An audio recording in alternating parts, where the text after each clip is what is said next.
Owen, it's finally here. Your 10-part documentary, Diverted, Yes. dropping today. Dropping today. Took a long Excited? time. Like, I often try and persuade myself that I'm not a massive procrastinator and I don't just put things on the long finger. Well, I found the end of the long finger today. It's actually happening. This has taken too long, but finally glad that it's here. It's taken quite a while. You first told me about it a long time after you started it, and that was a long time ago. And yet, it is 10 parts. It's basically Yes. a 10-hour documentary series. So it's not something that you'd probably do over the course of a long weekend. Yeah, it's like the content version of your eyes being bigger than your belly, or whenever it comes to food. Like, I saw this thing and I was like, I can record this as I go traveling around Latin America, and I can take like a month off before going back to work in whatever, September, October 2023, and that month I'll get all 10 of these episodes Yeah. recorded with links and edited, and it'll be good to go March 2025. How are you? Finally. Okay, it took you a while, but that's probably because there was a lot of work that went into it. It was good. You went traveling. You took a year off Yes. the ball. Uh-huh. And actually came back unusually. But you took a year off to go and see the world, see South America in particular. Uh-huh. And did you have this in mind when you went? Yeah, I wanted to tell stories when I was there. I didn't quite know it would turn out as it would. Like, there was only, as I say in the documentary, there was only really one thing that I wanted to do, and that was to be in Argentina for the World Cup, because it was 2022. It was what seemed at the time like Messi's last World Cup. I know he might now play next year. So I was like, I'd love to just hop between like Buenos Aires and his hometown of Rosario, maybe somewhere else, and we'll see how this goes. And then I realized that I'm a very slow traveler. So I'd kind of like gone through Mexico. I was there for like 8 weeks, and I was like, okay, this is starting to get a little bit close now. I must look at the price of flights to Argentina. Absolutely astronomical. So I made a decision there and then, look, I'm just going to continue to go overland, and I'm probably not going to make it. So when the World Cup kicked off, I'd made it as far as Costa Rica. So I hadn't Not even made near it. Argentina. Not near Argentina, not even in South America.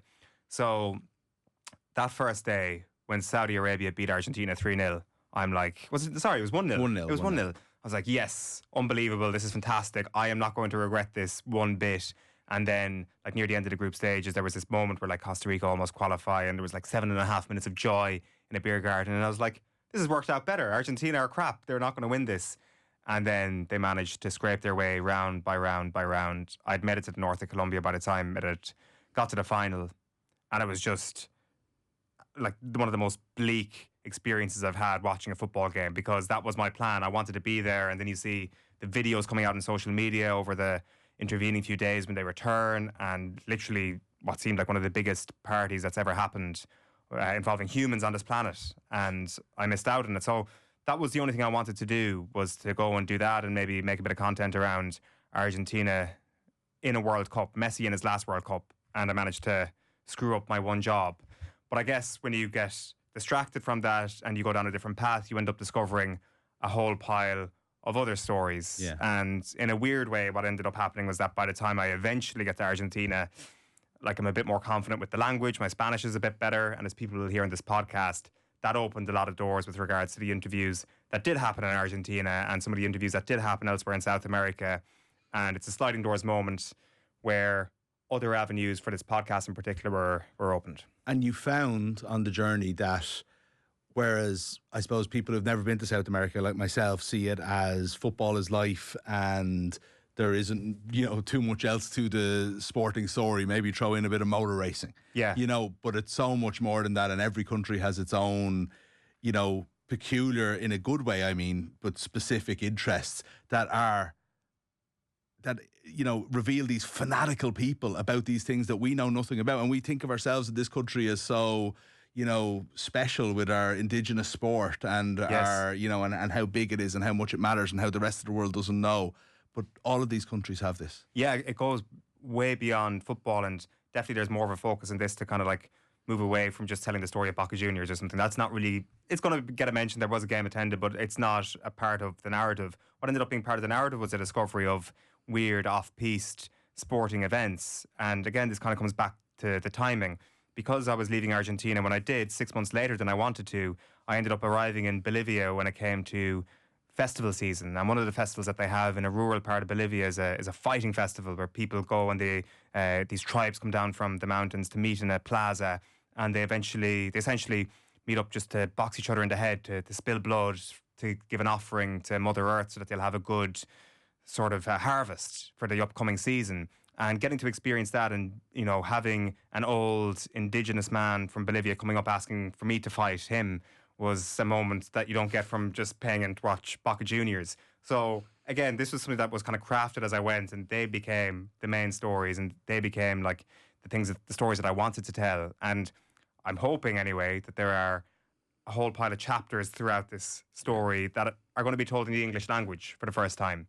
And maybe there are some stories that are being told full stop for the first time. Wow. So yeah, like there will be your quote unquote bread and butter Latin American football stadium stories, but they've definitely been caught in the shadow of for what is, in my opinion, is greater and more interesting stories. Yeah. And we're starting with Colombia. Week 1. So we're going to go 10 weeks here. Yes. 10 Tuesdays in a row. We're going to release 10 episodes. All very exciting. We're going to start with Colombia today. Mm-hmm.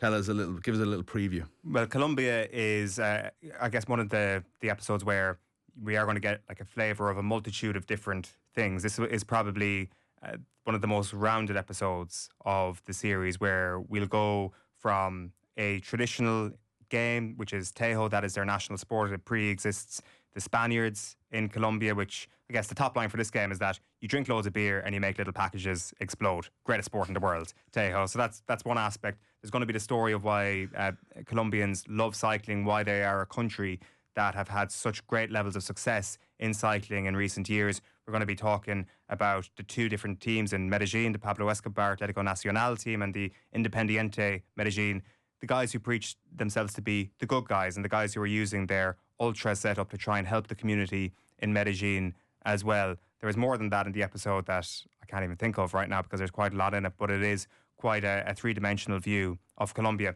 What I should say is that there's going to be a recurring theme, two recurring themes throughout all 10 episodes of this. The first one is just obviously the screw-up of the World Cup and trying to come to terms with it. There will be a nice way to actually come to terms with it in episode 10 when we get to the end. But the other journey we're on, episode after episode after episode, is a journey via hitchhiking through Patagonia. And this was, again, when it comes to being confident with my Spanish and being confident to being independent, this is one of the great benefits of getting to Argentina late, because what essentially happened in the middle of this story is that I get stranded in a tiny shack in the middle of nowhere, and I end up getting an invite to the home of the family of a World Cup winner as a result of the people that I meet in that shack that night. So there are a whole pile of coincidences that come from this hitchhiking journey. We're going to tell that in 10 parts at the start of every episode, and then every episode we're also going to go to a new country and tell that in greater detail. Diverted, the name from not making Argentina for the World Cup? Yes. Yeah. Just going down a path that was not my intention whatsoever. But I'm pretty sure that it's led to some good stories being told. Is your Instagram account public?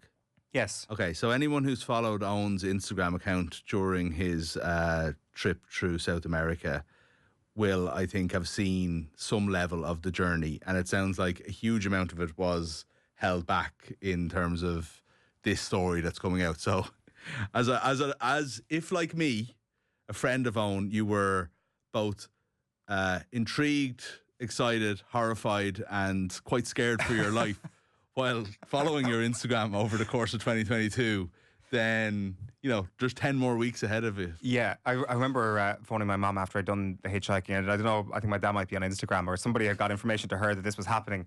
She was like, I think you might be done with the hitchhiking now, are you?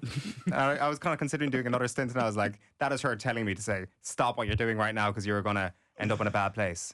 Thankfully, that wasn't the case. No. Well, every Tuesday, Diverted. I can't wait. An amazing piece of work, really. Like, congratulations. Thanks very much. Yeah.